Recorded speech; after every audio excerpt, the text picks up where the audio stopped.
बातों को एक बार क्या करते हैं, एक बार रिवाइज करते हैं। तो कल लास्ट में मैंने आपको बताया था क्रोनिक हंगर और सीजनल हंगर, यानी पारंपरिक भूखमरी और मौसमी भूखमरी।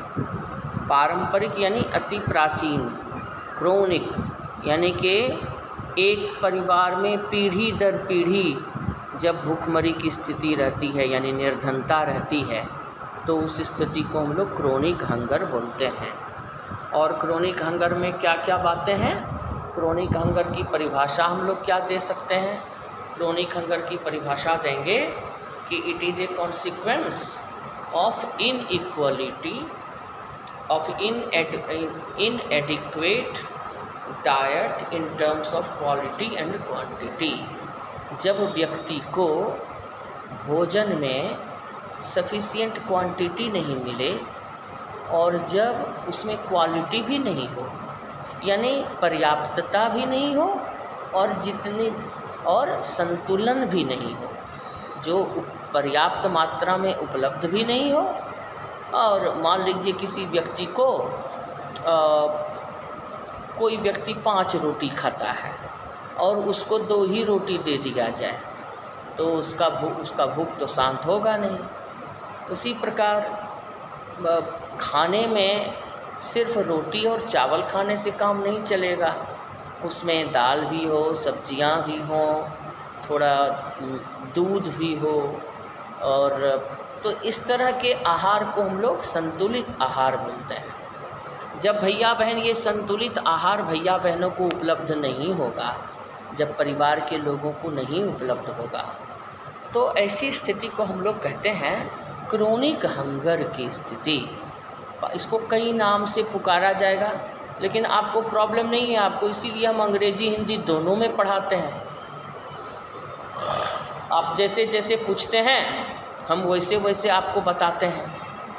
और 9 और 10 के क्वेश्चंस बाइलिंगुअल होते हैं, तो आप पारंपरिक गरीबी की जगह पर कोई दूसरा वर्ड भी रहेगा तो आपके लिए प्रॉब्लम नहीं है। क्यों? क्योंकि बगल में क्रोनिक हंगर लिखा हुआ होगा। भैया बहन अब आता है मौसमी भूखमरी। ये क्या हुआ? ये मौसमी भूखमरी का मतलब हुआ कि मैंने कल आपको बताया था कि एक मान लीजिए एक छोटा किसान है या भूमिहीन व्यक्ति है, तो वो क्या करेगा, लैंड लेबरर का काम करेगा, यानी कि श्रमिक मजदूर बन कर के काम करेगा।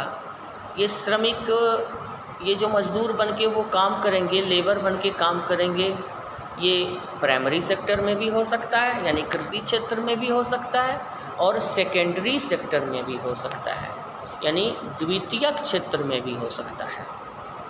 भैया बहन ये छोटे छोटे कामगार, छोटे छोटे प्रोडक्शन यूनिट में काम करने वाले लोगों की आमदनी इतनी कम होती है कि वो अपनी सारी आवश्यकताओं की पूर्ति एक साथ नहीं कर सकते।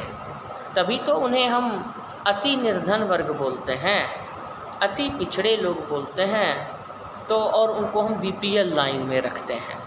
बीपीएल में ऐसे ही तो लोग हैं, छोटे कामगार, श्रमिक, खेतीहर मजदूर, भूमिहीन किसान, इन्हीं लोगों को हम लोग रखते हैं अति निर्धन वर्ग में। तो भैया बहन ऐसा है कि जब ये काम नहीं कर रहे होते हैं, अब कृषि कार्य है तो कृषि कार्य तो कुछ ही दिन चलेगा, बार बार तो चलेगा नहीं। कृषि कार्य सालों भर हमारे राज्य में तो कम से कम नहीं चलता है। देश में कुछ ही राज्य हैं जहां एग्रीकल्चर की स्थिति बहुत अच्छी है, और इसमें 2 नाम आते हैं, पंजाब और हरियाणा। तो भैया बहन पंजाब हरियाणा को छोड़कर भारत का कोई भी ऐसा राज्य नहीं है जहां एग्रीकल्चर ऑल टाइम ऑक्यूपेशन के गिनती में आता हो। यानी ऑल टाइम ऑक्यूपेशन किसको बोलते हैं? एक ऐसा प्रोडक्शन यूनिट जो वर्ष के सालों भर व्यक्ति को काम देने में सक्षम है। अब हमारे बिहार को देख लीजिए, अभी धान की रोपनी शुरू हुई, तो जुलाई अगस्त में धान की रोपनी शुरू हो गई, दिसंबर जनवरी में धान, नवंबर दिसंबर में धान कट जाएंगे, उसके बाद चना बो दिया जाएगा, चना भी अप्रैल मार्च में उखड़ जाएगा।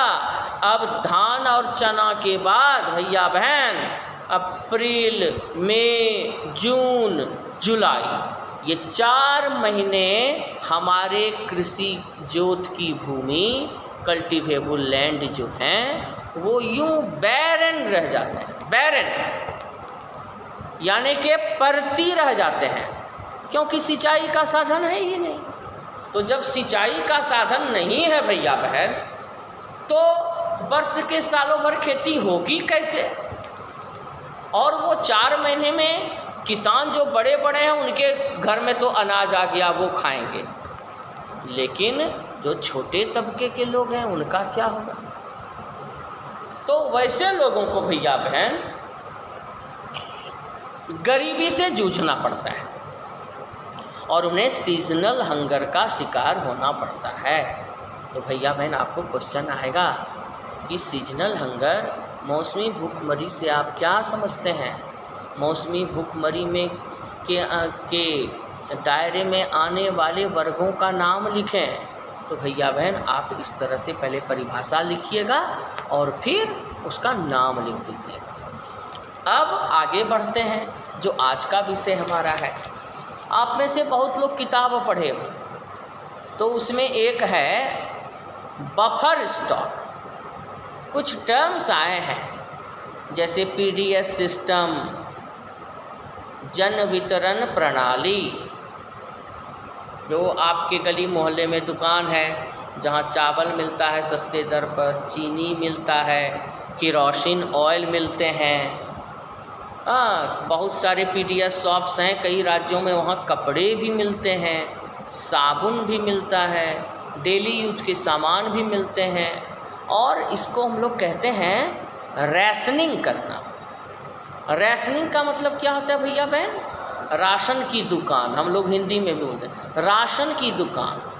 एक्चुअल में ये राशन शब्द हिंदी का नहीं है, राशन शब्द अंग्रेजी का शब्द है, रैशनल शॉप। और ये रैशनल शब्द का मतलब होता है विवेकपूर्ण, औचित्यपूर्ण। यानी ओपन मार्केट में दुकानों से गरीब तबके के लोग सारे सामान अपने लिए नहीं खरीद सकते, उनके पास पैसे नहीं हैं, तो सरकार ने रैशनिंग की दुकानें निकाली हैं, पीडीएस सिस्टम निकाला है। और इस पीडीएस सिस्टम के तहत सभी गरीबों और अमीरों को सस्ते दर पर चीनी, सस्ते दर पर केरोसिन ऑयल, सस्ते दर पर चावल, गेहूँ, ये सारे सामान दिए जाते हैं। तो इसके लिए सरकार को क्या करना होगा भैया बहन? बफर स्टॉक बनाना होगा। ये शब्द आपको आएगा परीक्षा में, ये सब आएगा। बफर स्टॉक 1 नंबर में आएगा ऑब्जेक्टिव क्वेश्चन में। बफर स्टॉक का मतलब होता है सरप्लस स्टॉक। सरप्लस स्टॉक यानी आपातकालीन भंडार।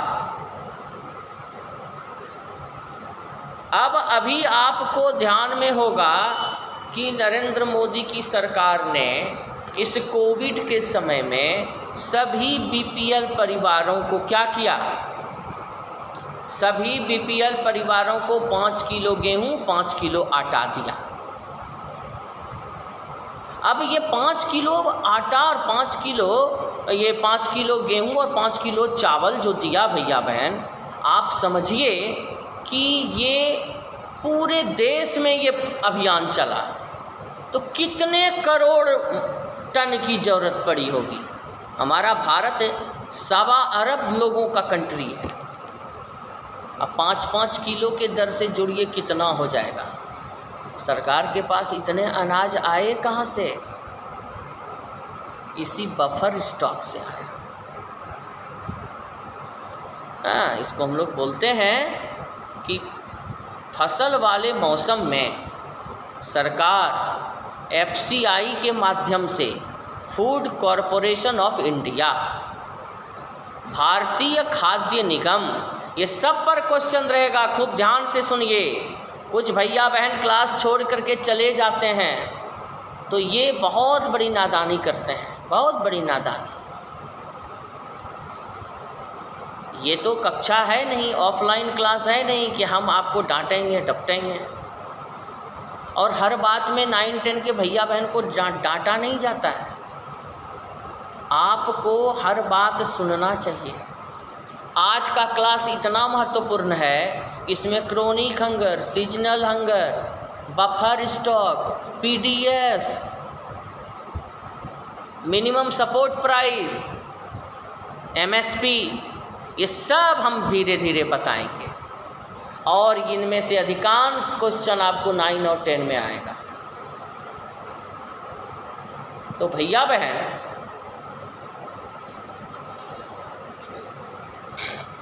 इसमें जो है बफर स्टॉक खास फसल के मौसम में सरकार की एजेंसी, केंद्रीय एजेंसी एफसीआई, भारतीय खाद्य निगम, अंग्रेजी में बोलते हैं फूड कॉरपोरेशन ऑफ इंडिया, इनके द्वारा गांव-गांव जाकर, शहर शहर जाकर, जिस राज्य में जो फसल अच्छी होती है वहाँ सरकारी मूल्य पर चावल, गेहूँ खरीद करके उसका भंडारण करते हैं। ये जो आपातकाल के लिए सरकार द्वारा अनाजों का भंडारण किया गया, अंग्रेजी में बोलेंगे procurement of food grains to meet the requirements at the time of the crisis. Crisis के समय में, अब मान लीजिए 2-3 साल तक पानी नहीं पड़ा, हमारी कृषि जो है मानसून पर निर्भर है, और 2-3 साल तक पानी ही नहीं पड़ा। अब 1 साल फसल हुआ और 3 साल फसल नहीं हुआ, तो 3 साल क्या हम लोग खाना पीना छोड़ देंगे क्या कि फसल इस साल नहीं हुआ है, चलो बिना खाए रहेंगे? ऐसा होता है क्या? तो ऐसी स्थिति से निपटने के लिए, कहीं भूकंप आ गया, कहीं पर बाढ़ आ गया, गरीबों के घर डूबे हुए हैं महीनों, वो खाना कैसे खाएंगे?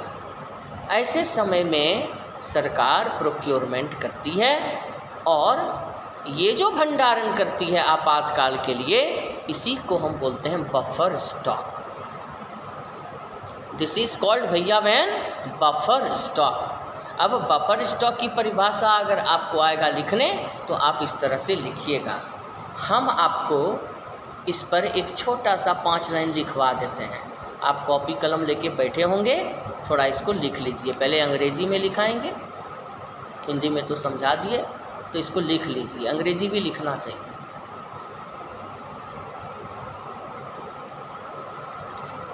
Buffer stock, buffer stock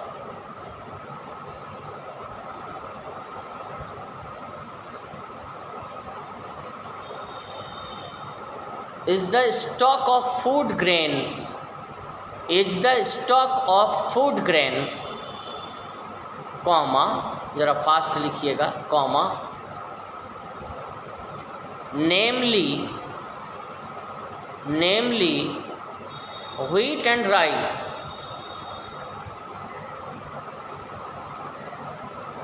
namely wheat and rice, full stop.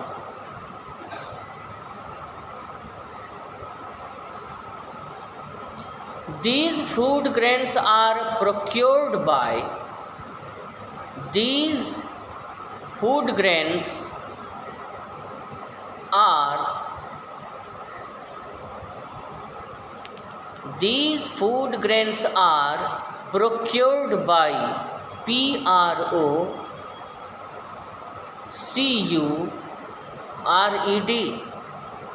These food grains are procured by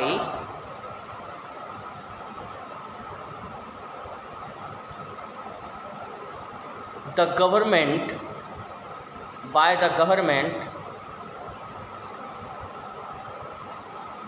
by the government through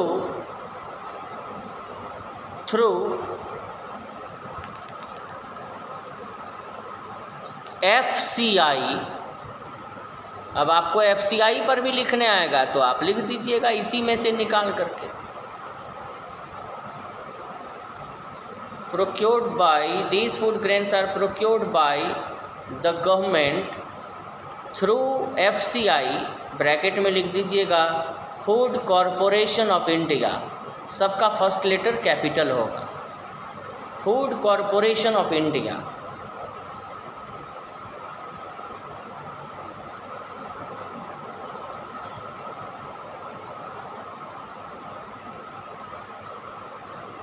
full stop. The FCI का तीनों लेटर कैपिटल लिखिएगा। फुल स्टॉप के बाद लिखना है the FCI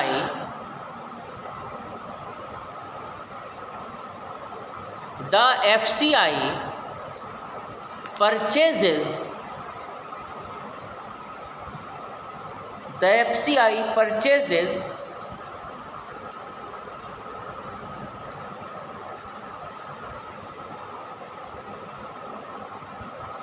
wheat and rice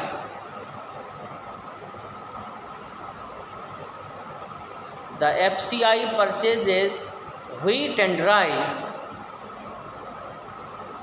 from the farmers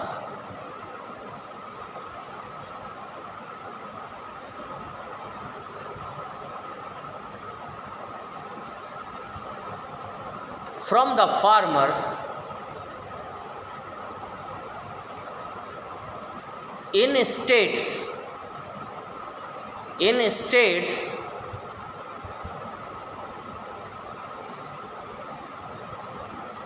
where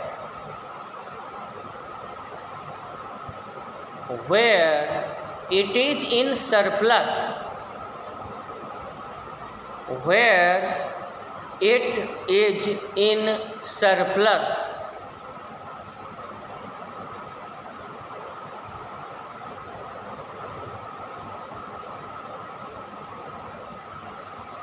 where it is in surplus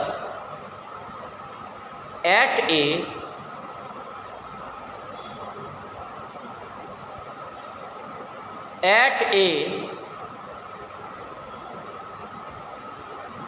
pre-announced price, at a pre-announced price, at a pre-announced price,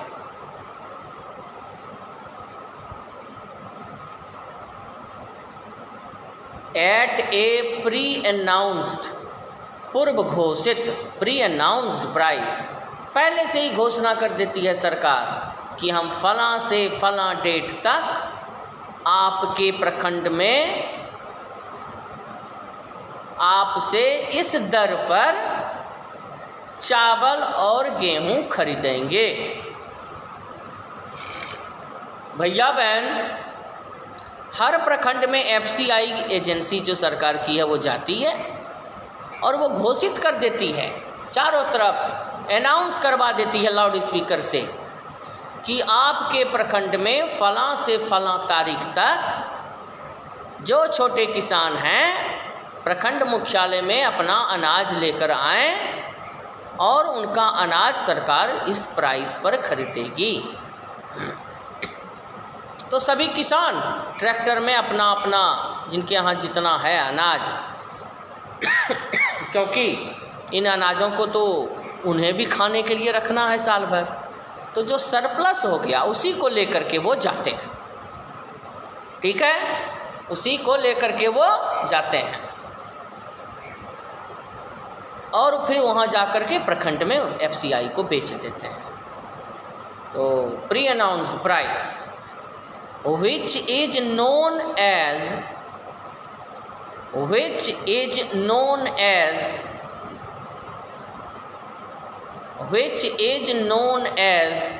MSP, तीनों capital लिखिएगा, MSP, इसका full form हुआ minimum support price. Minimum support price, Hindi में बोलेंगे न्यूनतम समर्थन मूल्य। न्यूनतम समर्थन मूल्य भैया बहन तीनों टर्म एक में आ गए जो आपके लिए बहुत इम्पोर्टेंट है।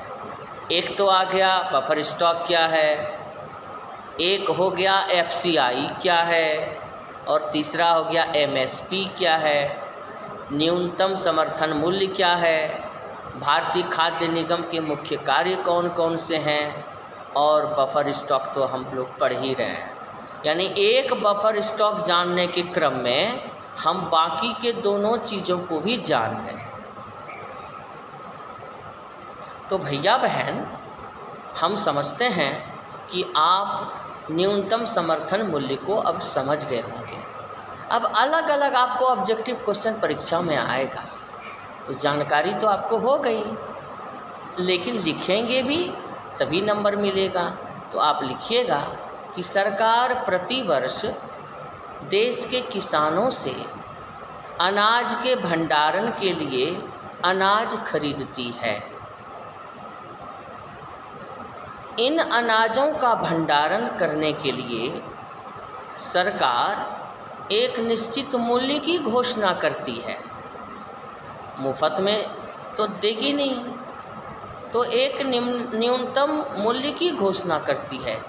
इसी निम्नतम मूल्य को हम न्यूनतम समर्थन मूल्य यानी एमएसपी मिनिमम सपोर्ट प्राइस कहते हैं।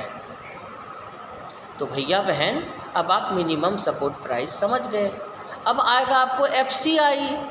तो भारतीय खाद्य निगम एक केंद्रीय एजेंसी है जो अनाज का भंडारण करने के लिए जिम्मेदार है। बस एक लाइन में। अब कैसे करती है, क्या करती है, ये बड़ा क्वेश्चन हम आपको लिखाएंगे आज के क्लास में नहीं, लेकिन भारतीय खाद्य निगम के कौन कौन से प्रमुख कार्य हैं भैया बहन आपको हम लिखा भी देंगे। लेकिन अभी तो सिर्फ परिभाषा लिखनी है, तो इसको इसी तरह लिखना है। भारतीय खाद्य निगम एक केंद्रीय एजेंसी है जो अनाज का भंडारण करने के लिए जिम्मेवार है। और भैया बहन तीसरा जो हम लोग चले थे जिसके अंतर्गत इन सभी को पढ़े वो था बफर स्टॉक। बफर स्टॉक क्या है ये लिखने आएगा तो आप लिखिएगा। बफर स्टॉक उस आपातकालीन भंडारण को कहते हैं जो आपदाओं से निपटने के लिए तैयार किया जाता है। अर्थात सरकार बाढ़, अकाल, भूकंप जैसे विभीषिकाओं से निपटने के लिए अनाज का भंडारण करती है, और इसी अनाज के भंडारण को हम लोग बफर स्टॉक के नाम से जानते हैं। भैया बहन हम समझते हैं कि आप लोग जितने भैया बहन क्लास में आए सबको यह तीनों चीज़ खूब बढ़िया से आ गया होगा। लेकिन आज मैं निराश हूँ क्योंकि कल संख्या 35-36 की थी और आज संख्या बहुत कम है। यह अच्छी बात नहीं है, जबकि आज भी हम लोगों ने बहुत ही महत्वपूर्ण टॉपिक को पढ़ा। तो भैया बहन जूम का टाइम समाप्त हो गया। अब किसी भी समय हम डिस्कनेक्ट हो जाएंगे आपसे, तो इससे बढ़िया है कि हम लोग पहले ही एक दूसरे को थैंक यू बाय बाय बोल दें। और लेकिन ईआरपी एक बार ज़रूर देखेंगे और वीडियो को भी आप देख लेंगे। ईआरपी पर हम HW भी देंगे, उसको भी आपको बना लेना है। तो आज के लिए इतना ही भैया बहन। सभी भैया बहनों को जो कक्षा में आए सबको बहुत बहुत धन्यवाद।